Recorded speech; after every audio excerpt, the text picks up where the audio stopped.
पण हा न्याय मागायला देत नव्हते आम्हाला. तर स्त्री समजा समोर थोडीशी दरवाजा बाहेर निघाली तरी तिच्या पाठीवर लाठी बसायची. पण बाबासाहेब आंबेडकरांनी सगळा इतिहास वाचून, आज सगळ्या जगातला इतिहास वाचून आम्हाला न्याय दिला. ज्यावेळी बाबासाहेब आंबेडकर जेव्हा शाळेमध्ये गेले तेव्हा त्यांच्यावर एका नरेंद्र जोशीनं पाणी टाकलं, त्याच्या मित्राला पाणी टाकवायला लावलं.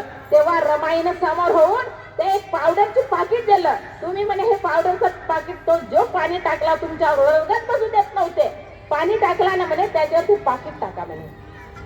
तो म्हणे हे मी करू शकत नाही म्हणे बाबासाहेब आंबेडकर. बाबासाहेब म्हणे हे मी करू शकत नाही म्हणे, मी पाकिट टाकू शकत नाही म्हणे, घेऊन जा म्हणे. तरी पण बाबासाहेबाकडे रमाईनं दिलं. त्यावेळी पाकिट टाकलं. त्या मुलांनी, ज्या विद्यार्थ्यांनी त्याच्यावर पाणी टाकलं तेव्हा ते पाकिटातलं जे होतं जे पावडर त्यांच्यावर पडलं. पडल्यानंतर खुजबुरी जे सुरू झाली खाजवण, तर तेव्हा मग बाबासाहेब आंबेडकर का म्हणाले माहित आहे?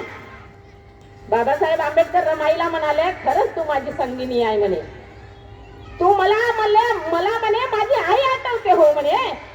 जसे संत तुकाराम महाराज म्हणाले, स्त्री ही पत्नी ही क्षणाची पत्नी असून अनंत काळाची माता आहे.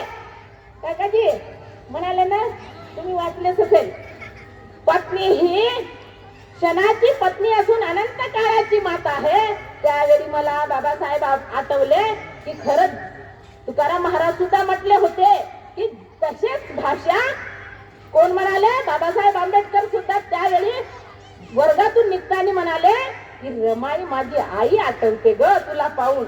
माझी आई मला जेवण भरवायची, तसेच रमाई सुद्धा. रमाई किती त्रास घेऊन साथ दिली बाबासाहेबाला. आज आम्ही आला नाही, अजूनही आला नाही म्हणून वाट पाहतो, सेवा देतो आपल्या घरवाल्याला.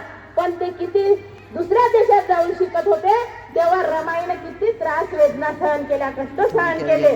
कोणासाठी? आमच्यासाठी, या जनतेसाठी. पण आम्ही म्हणतो की आम्ही काय म्हणतो, काय करायचं? जयंती कशासाठी घेते? हा जयंती घेण्यात काय आहे? काही लोकांचे विचार मी ऐकते, पण जयंती घेतलीच पाहिजे. जयंती घेतलीच नाही तर लोकांना येणाऱ्या पिढीला आता सर्व सायन्स होत आहे, इंग्रजी होत आहे, मराठीचे पुस्तकं वाचतात कोण? बाबासाहेब आंबेडकर म्हणतात वाचाल तर वाचाल. आपण वाचलच नाही पुस्तक तर इतराला काय सांगू? आम्ही म्हणू की आणलं पुस्तक ठेवून दिलं शोसाठी कपाटामध्ये. पण पुस्तक आपण जर वाचन तरच जागे होणार.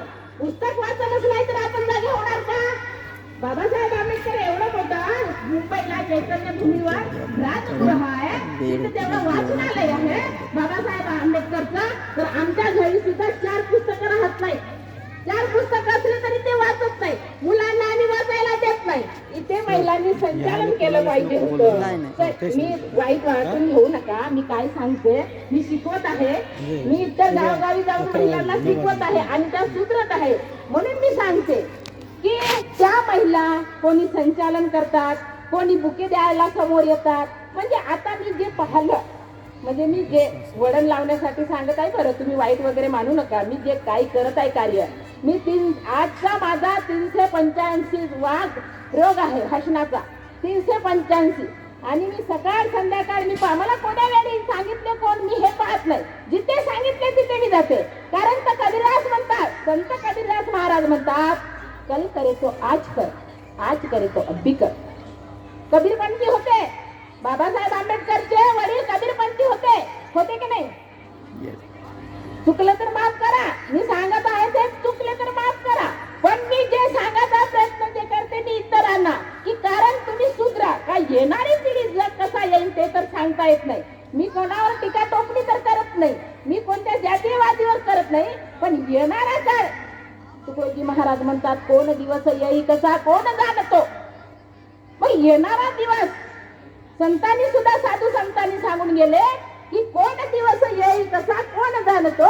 त्याच प्रकारे कल करे तो आज कर, आज करे तो अभी कर, अभी करे तो इसी वक्त कर.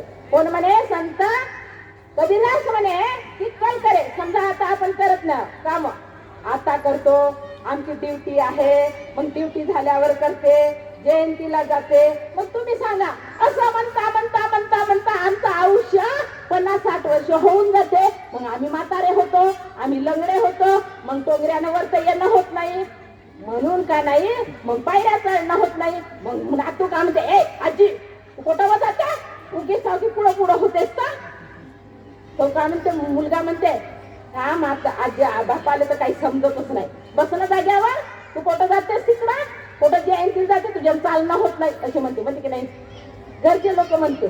मग त्याच्यासाठी नाही का आपल्याला जयंतीला कोणते कार्य करण्यासाठी आपल्या वय आपला आहे की नाही ते नाही पाहतो, वेळात वेळ काढून सुद्धा जयंतीला येणं आवश्यक आहे. मला झोपच येते, मी जेवायचं आहो, मग उपास तर पकडतो आपण कधी. मग बाबासाहेब आंबेडकर त्या जयंतीला उपास धरला तर काय होते. मग बाबासाहेब आंबेडकर आमच्यासाठी देव नाही का, आम्हाला संविधान मध्ये हक्क दिले, मग हक्क देणारी एवढं त्यांना अभ्यास करावा लागला, सगळ्या देशातून त्यांनी अभ्यास करून आले, म्हणून बाबासाहेब आंबेडकरनी आम्हाला न्याय दिला.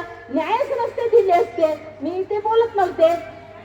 आमच्या महिलांना जेव्हा रजा नव्हती, प्रसूती झाली, प्रेग्नेंट असली तर कोणी हक्क दिला, हिंदू बिल कोणी लिहिला.